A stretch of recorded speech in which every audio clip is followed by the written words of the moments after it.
Hello students, today we will solve question number 12 of exercise 8.1.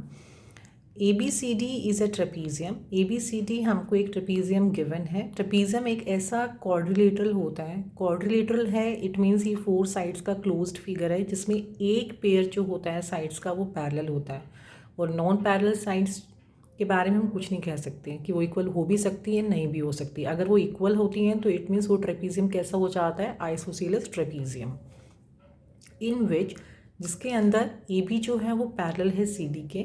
It means आपको A B और C D को parallel show करना होगा यहाँ पे। ठीक है, फिगर बनाते हुए ध्यान रखना है कि ए बी जो है वो सी डी के पैरेलल ही हो आपके फिगर में, and A D is equal to B C. और जो नॉन पैरेलल साइड्स है उनके लिए उसने बोला है कि वो इक्वल है। इट मीन्स हमने यहाँ पे सिंगल साइंस को पुट कर लिया। तो हमें शो करना है first point, angle A is equal to angle B. Angle A को हमें बी के इक्वल प्रूव करना होगा।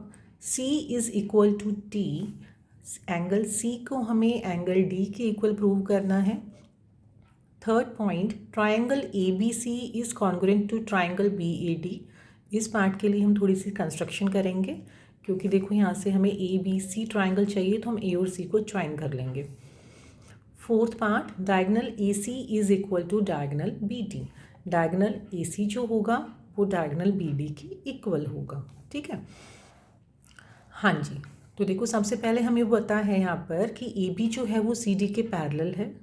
हमने क्या किया, ए डी लाइन जो थी उसके पैरेलल एक और लाइन ड्रॉ कर ली यहाँ पे सी ई। ठीक है, तो यहाँ पे क्या हो गया, ये हमें पैरेलल गिवन थी और ये हमने पैरेलल ड्रॉ कर ली है सी ई।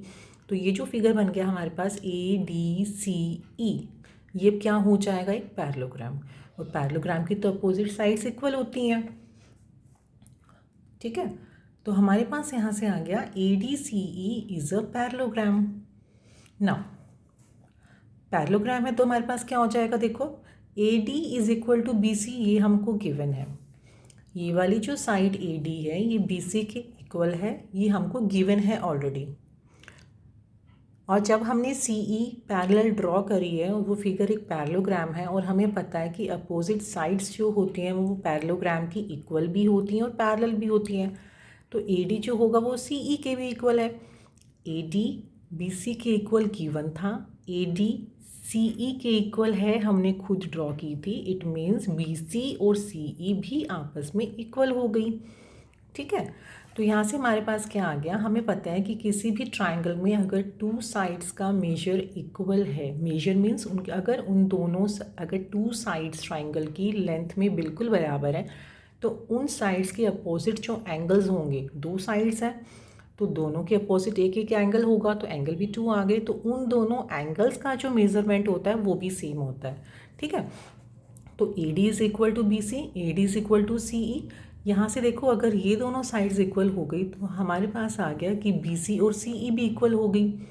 ठीक है, और बी सी के अपोजिट एंगल 3 है और सी ई के अपोजिट एंगल 4 है। देखो बी सी, उसके अपोजिट एंगल हमारे पास 4 आ गया और सी ई के अपोजिट एंगल हमारे पास 3 आ गया। तो यहाँ से 3 और 4 इक्वल हो गए क्योंकि opposite angles of equal sides. Now अब हमें पता है कि अगर दो साइड्स पैरेलल है तो ट्रांसवर्सल कट कर रही है, तो अगर सेम साइड पे अगर मैंने एंगल्स लेते हैं तो उन एंगल्स को हम बोलते हैं angles on the same side of transversal, और वी कैन से को इंटीरियर एंगल्स। और उन दो एंगल्स का जो सम होता है वो होता है 180 डिग्री। ठीक है, मीन्स 1 और 4 का जो सम है वो हमारे पास आ गया 180 डिग्री। देखो हमारे पास क्या आया, 1 और 4 का सम 180 डिग्री है, लेकिन हमें पता है कि 2 और 3 का जो सम होगा वो भी 180 डिग्री है। वो किस लिए 180 डिग्री है, क्योंकि ये लीनियर पेयर को फॉर्म कर रहे हैं, दोनों ही 180 डिग्री। इट मीन्स 1 + 4 इक्वल हो जाएगा 2 + 3 के। ओके, देखो 1 + 4 180 डिग्री है क्योंकि वो को इंटीरियर एंगल्स है, 2 + 3 180 डिग्री है क्योंकि वो लीनियर पेयर ऑफ एंगल्स है।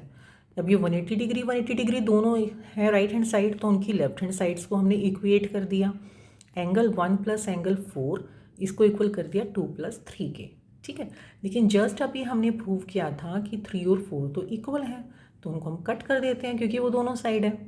ठीक है, यहाँ से हमारे पास एंगल 1, यहाँ से एंगल 2, और एंगल 1 का नेम क्या है हमारे पास, एंगल ए, और एंगल 2 का नेम है हमारे पास एंगल बी। तो यहाँ से हमारे पास आ गया angle A is equal to angle B, और यहाँ पे हमारा फर्स्ट पार्ट प्रूव हो गया। नेक्स्ट हमारे पास आ रहा है बेटा कि हमें पता है कि जो ए बी साइड है वो सी डी के पैरेलल है। ठीक है, अगर वो उसके पैरेलल है तो ए और डी का जो सम होगा वो 180 डिग्री होगा, को इंटीरियर एंगल्स, एंड बी और सी का जो सम होगा वो भी क्या होगा, 180 degree. See in the figure, A B जो साइड है वो सी डी के पैरेलल है, तो एंगल ए और डी, क्योंकि देखो ये दो पैरेलल साइड्स हैं और ए डी किसका काम कर रही है, यहाँ पे ट्रांसवर्सल का काम कर रही है, तो एंगल ए और डी का सम 180 डिग्री। यहाँ पे बी सी भी ट्रांसवर्सल का काम कर रही है, तो angle 2 plus angle C is 180 degree. अब दोनों 180 डिग्री हो गई हैं तो दोनों को हमने इक्वेट कर दिया, means A plus D will be equal to B plus C. लेकिन अभी जस्ट हमने ऊपर प्रूव किया है कि ए और बी तो इक्वल हैं, तो हमने ए और बी को यहाँ पे क्या कर दिया, कैंसिल आउट। तो हमारे पास क्या रिमेनिंग है यहाँ पे, आप C and D. So angle C is equal to angle D, hence proved. Third part, in triangle A B C and triangle B A T, उसको मैंने थोड़ा सा कलर से कर लिया है ताकि थोड़ा सा डिफ्रेंशिएट करना इजी हो जाए आप लोगों के लिए, लेकिन जितना आप प्रैक्टिस करेंगे आप विदाउट कलरिंग डिफ्रेंशिएट करना आपको आ जाएगा। क्वेश्चन में ऑलरेडी गिवन है कि हमें इन दो ट्राइंगल्स को कॉन्ग्रुएंट प्रूव करना है, तो हम ऐसी 3 प्रॉपर्टीज़ लेकर आएंगे कि कॉन्ग्रुएंसी का कोई भी रूल यहाँ पे अप्लाई हो जाए। हमें पता है कि ए बी इक्वल है, ठीक है। फिर देखो इस वाले ग्रीन वाले ट्राइंगल के अंदर एंगल ए पूरा आ रहा है, रेड वाले ट्राइंगल के अंदर एंगल बी पूरा आ रहा है, और हमने अभी जस्ट प्रूव किया था इन पार्ट फर्स्ट कि ए और बी तो इक्वल है। तो angle A is equal to angle B, proved above in part first.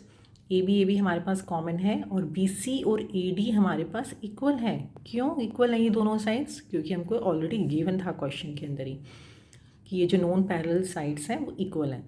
तो यहाँ से हमारे पास क्या आ जाता है, this triangle is congruent to triangle this.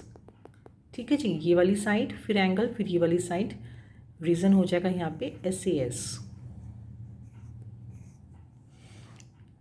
ठीक है जी, हो गया है।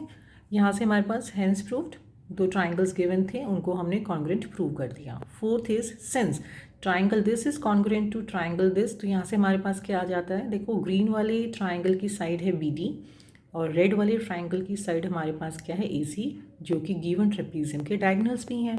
तो AC is equal to BD, reason हो जाएगा CPCT। CPCT means corresponding parts of congruent triangle, hence proved. Hope सबको समझ आ गया होगा। Have a nice day dear students.